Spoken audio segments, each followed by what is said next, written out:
Internally displaced persons, IDPs, are amongst the world's most vulnerable people. Unlike refugees, IDPs do not cross an international border to find sanctuary but remain inside their home countries.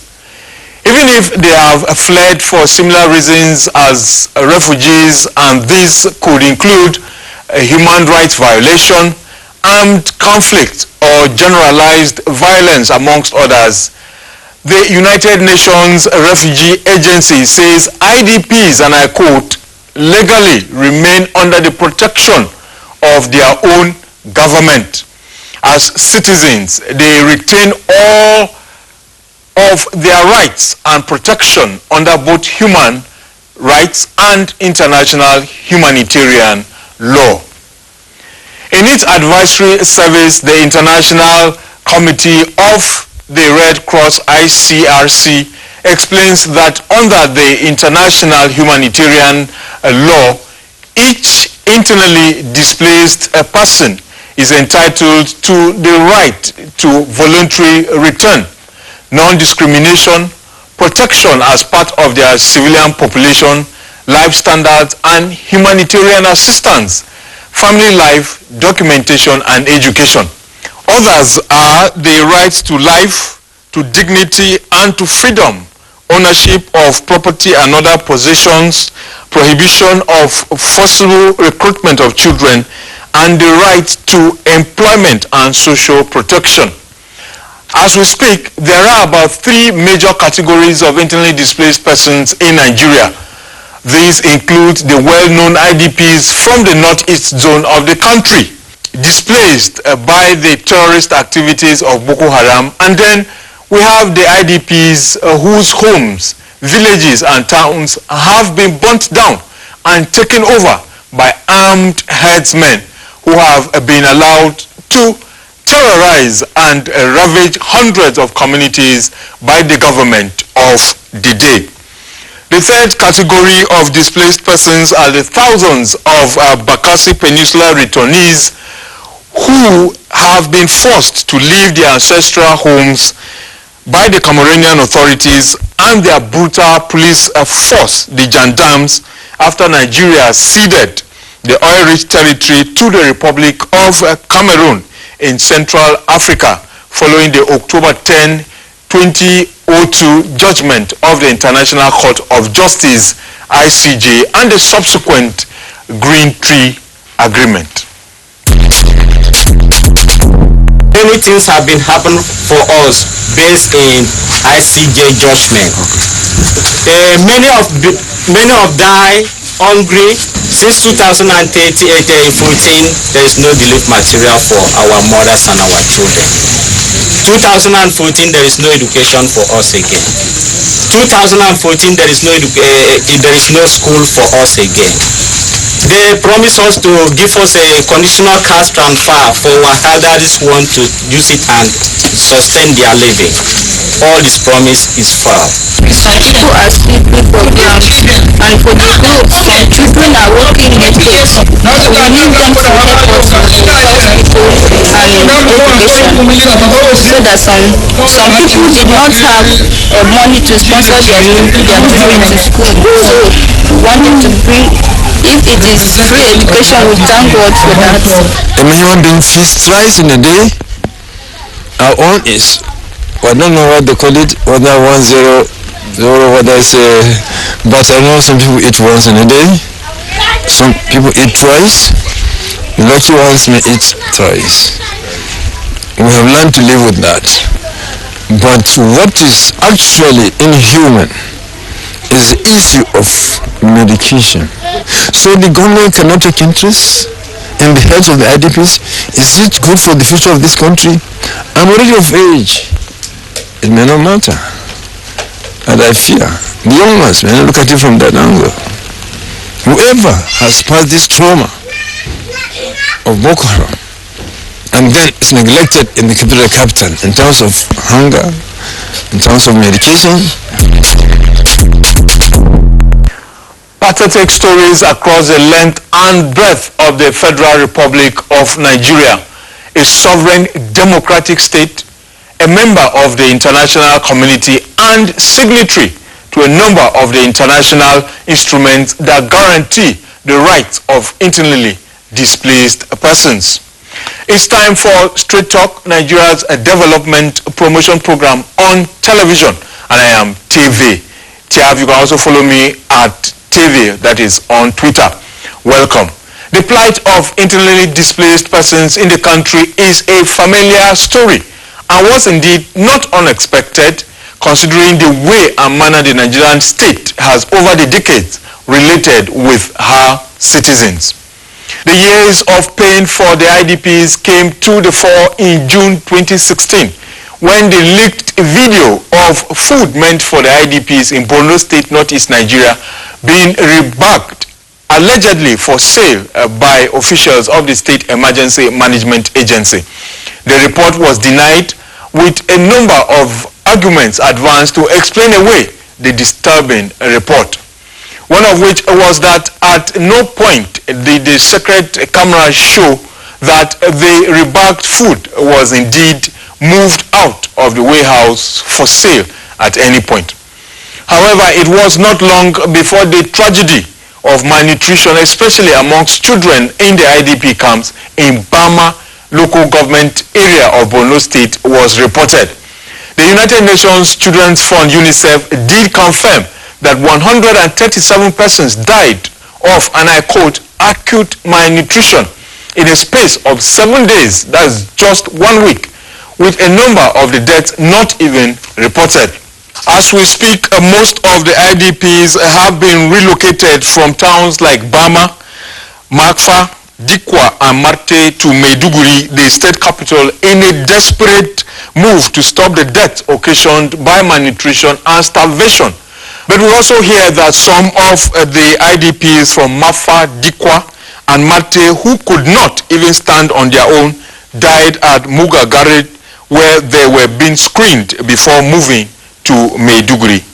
The government says the Boko Haram terrorist group has been technically defeated, and we must commend the Nigerian troops and those of other countries participating in the joint multinational task force that we are told are carrying out mop-up operations to clear remnants of the terrorists that are still holding on to some positions and carrying out occasional attacks on a few communities, especially in Borno State. Ordinarily, one would expect that by now attention should have indeed shifted to aggressively providing more care and support for those displaced by the activities of the terrorists and the rebuilding of communities for many more to resettle and pick up the pieces of their lives.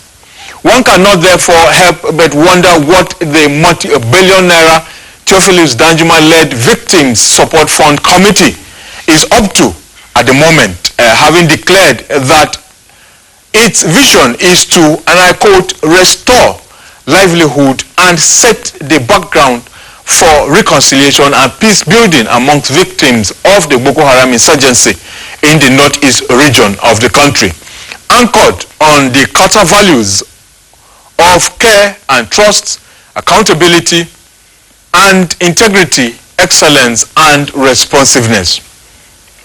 The humanitarian crisis in the northeast got to an embarrassing point where hundreds of traumatized internally displaced persons took to the streets of Maiduguri on August 25, 2016 to protest against poor feeding in their camps, especially the shortage of food supplied to the Arabic Teachers College camp in the Borno State capital.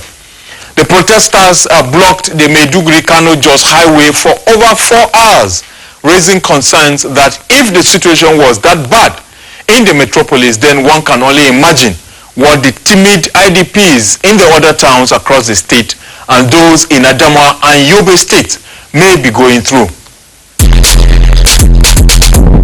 frankly speaking, if we lost the people in the IDPs to all of the things that are easy to manage, we should be ashamed of ourselves as a country. We've got the Victim Support Fund, we've got the PINE, the program for the Northeast, Presidential Initiative for the Northeast. We've got one other program that fails me to remember now. There's so many of those kinds of programs. And then we've got NEMA. Oh, God bless some of those NEMA people, because they are giving their best to try to handle this, but it's so way beyond them. It's an overwhelming situation. So we need leadership for it. We have suggested that the president should immediately have a Northeast emergency crisis conference. So we need to just draw the line and redesign the approach that we're taking to the IDPs. Honestly, we can't stop talking about, we started talking about IDPs in 2014 from this movement. What I am urging my colleagues is that we should just do things based on international based practice. We shouldn't mind whoever that is talking aside, because those kind of demonstration, I feel those people are being instigated to some extent. This is a guiding principles on internal displacement. This is globally accepted.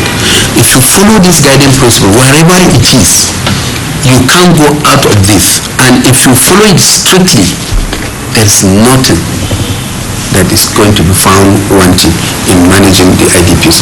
But as I said, it's a tasking job. It's not something that you can do, because you are dealing with people who are traumatized. And at every situation, because corruption has eaten deep into our system, people suspect that at every level they are charged. So definitely this impression and the mindset need to be cleared first. So we still need a lot to do before we can get to the level that such standard will be acceptable by everybody and will be appreciated. And in the Federal Capital Territory, Abuja, the story of thousands of persons and families displaced from the Northeast is the worst to be ever told of victims of the Boko Haram disaster, as they seem not to be only displaced but also abandoned. The first set of the IDPs that moved into the territory from the Northeast were discovered by a religious group on evangelism somewhere here in Kuchinguru, around the popular games village in Kaura district of the nation's capital in June 2014. And since then, there has been not a single official camp set up by authorities of the Federal Capital Territory Administration, FCTA, or the National Emergency Management Agency, NEMA, for any of the IDPs who, for no fault of theirs, were sent running away from the comfort of their towns and ancestral homes by the Boko Haram terrorists. Our last count, we were having a little over 15,000 across the FCT. It is very difficult because we don't have an organized camp as like a camp. We have open settlement, and this settlement spread across the 6 area councils, whereby we have up to 30 locations at the moment. Even those at the Northeast who are camped by government are relying on donations. You remember Dangote has made donations, so many philanthropists have made donations, and then the state government is doing its own, the federal government is doing its own. So everybody, management of disasters and then management of aftermath of disaster is not just for government, it's for everybody.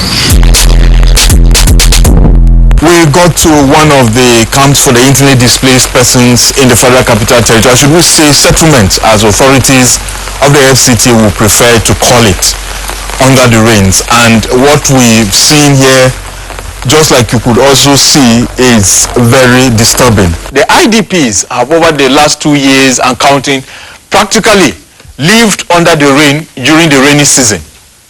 Each of the tents were visited in the settlements where they now call home today was leaking with rain water. Interestingly, each of them had to provide the tents for themselves in all the settlements where there are tents, while in other places across the 6 area councils of the territory, the IDPs have had to pay for rent to get a space for themselves and their families.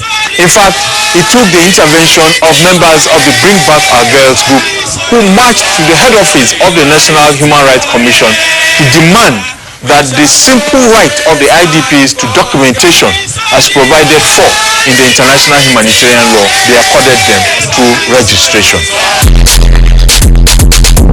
I don't know who initiated, but we heard about it, and there was a move by that because they sent in the National Identity Management Agency to, they took our pictures, we had everything, and that was the last we heard of it. Last word from Mr. President Muhammadu Buhari. At his age, he's supposed to be resting. I know he volunteered to serve this country. He decided to come to power. Please, I'm appealing to him. It's demeaning to beg. It's dehumanizing to beg. We are compelled to beg. Beg on the streets, beg on the radio, beg on the television. Begging is begging.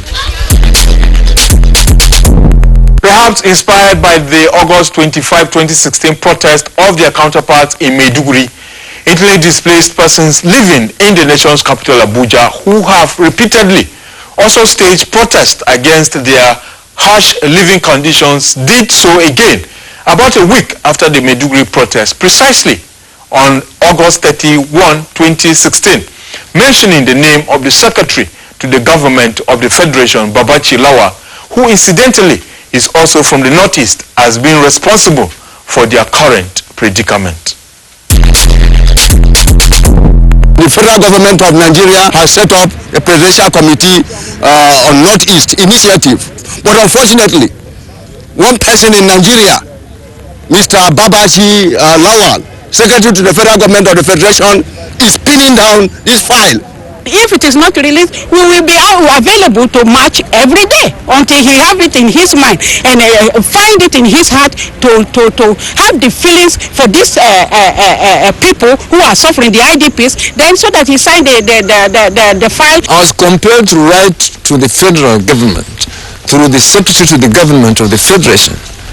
I delivered the letter to his office. I got an acknowledgement receipt which is inside this office now, our office. That was on 23rd day of December 2015. I want to believe that the Northeast has the highest number of appointees so far in this administration. From the Chief of Staff to National Security Advisor, none them.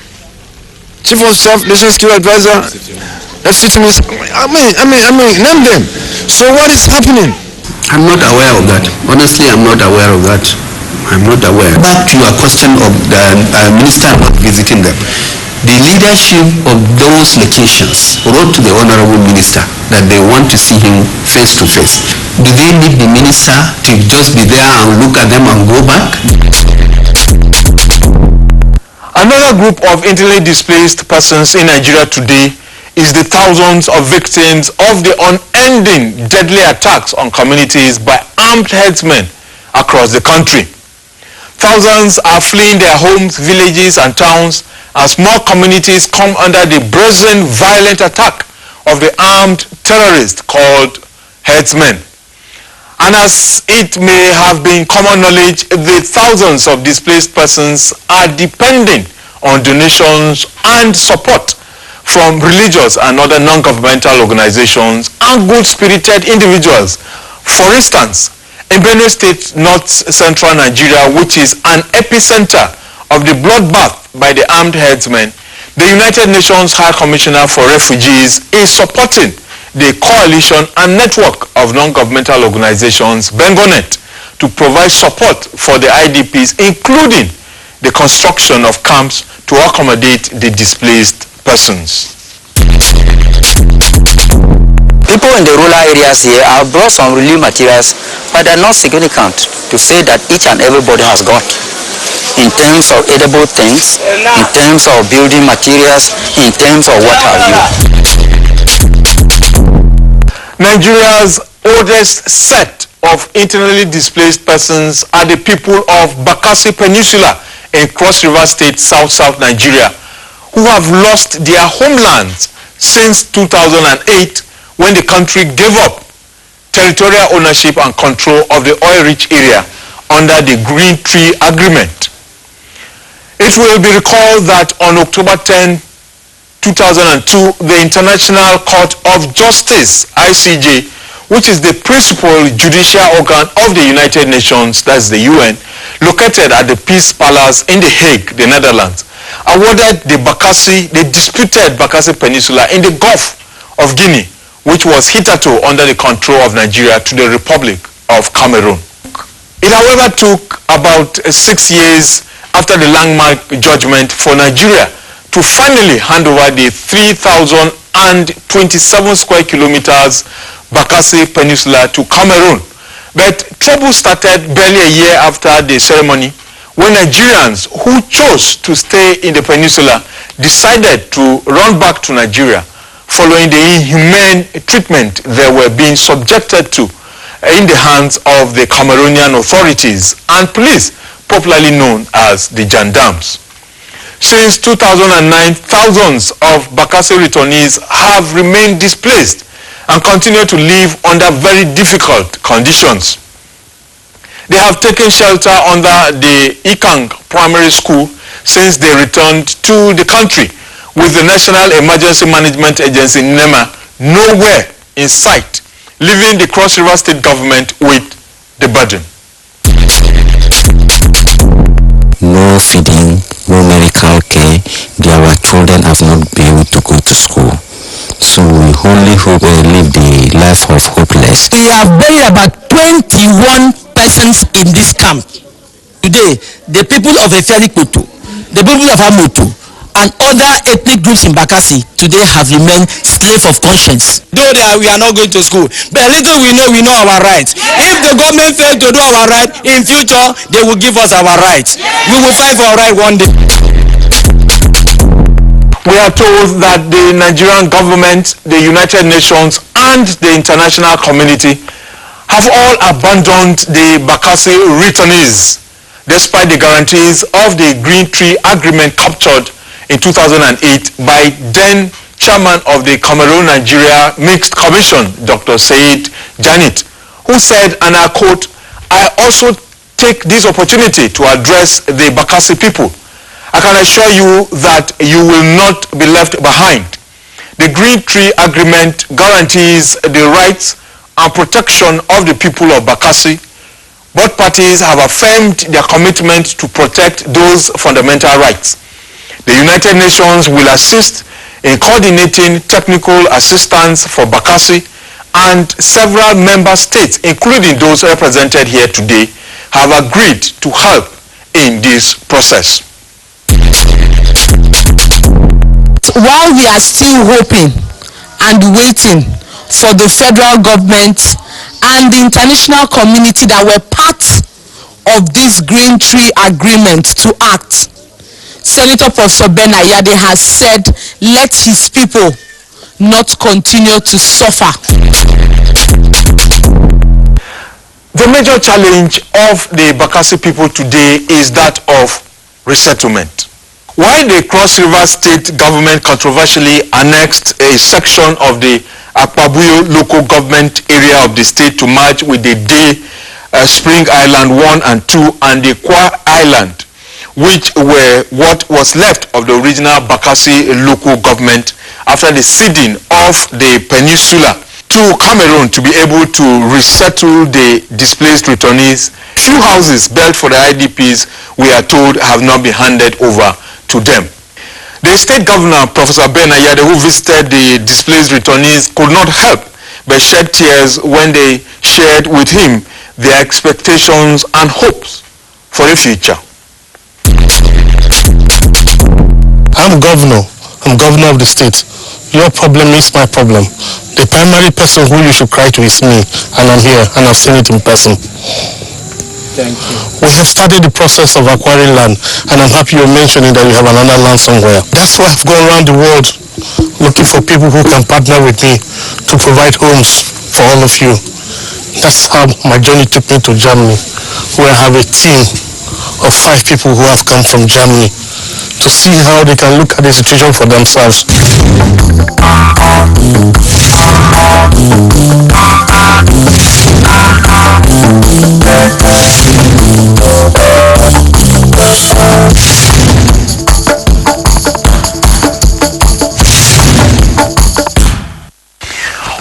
call for action today, we shall be drawing attention to a policy issue, precisely the conferment of the honorary citizenship of Abuja, the nation's capital, on visiting heads of state and government by the Minister of the Federal Capital Territory. Between February and August 2016, which is a period of about just 6 months, it was observed that Mohammed Bello, as the FCT minister, conferred the citizenship of Abuja on 6 visiting heads of state and government while receiving them on behalf of the president at the Nnamdi Azikiwe International Airport, Abuja. This is an average of 1 head of state or government per month. In fact, Bello was less than 3 months in office as a minister when he first conferred the citizenship of Abuja on a visiting leader. Those so far honored include the Prime Minister of Italy, Matteo Renzi, the German President Joachim Goak, and the Turkish President Recep Tayyip Erdogan. Others are the President of Benin Republic, Patrice Talon, the French President Francis Hollande, and the Korea President of the Republic of Cameroun, Paul Biya. You are most welcome to Abuja.